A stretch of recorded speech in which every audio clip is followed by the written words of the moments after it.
However corrupt you think the federal government is, turns out it is worse than you think.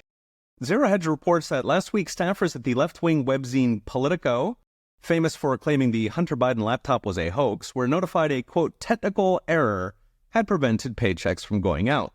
Many joked this had something to do with the Trump administration putting a freeze on funding by the left's $40 billion slush fund USAID, which is allegedly a development agency, but apparently is a universal basic income for the radical left. Well, a couple ex-users decided to dig in, and it turns out Politico had, in fact, been getting tens of millions of funding from USAID, as well as the rest of the federal government. To the point, Politico is essentially a taxpayer-funded propaganda mill. These included $10,000 per year pro-subscriptions, almost entirely paid by governments, and in all, it was roughly $30 million going to Politico that we've found so far. One commentator at the National Pulse estimated up to 90% of Politico subscriptions are either fake or taxpayer-funded.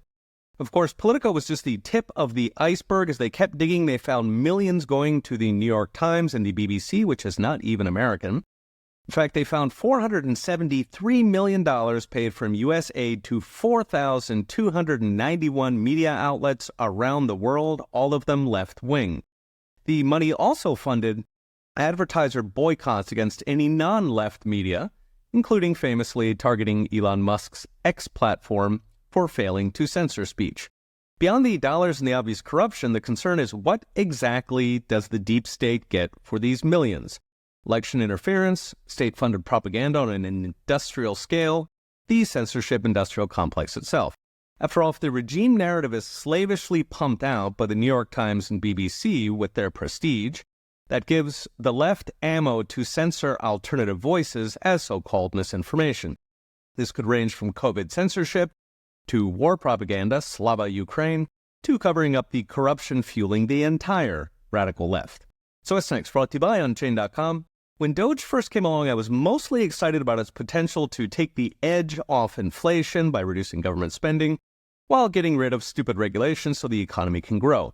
I did not anticipate what's turning out to be even more important, which is exposing the hundreds of billions of taxpayer dollars funding the entire left.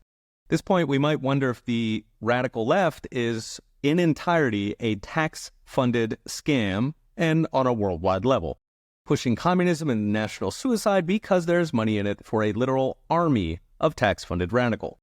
We're just 3 weeks into Doge, and they've already found more than the accumulated investigative efforts of our entire crony media complex.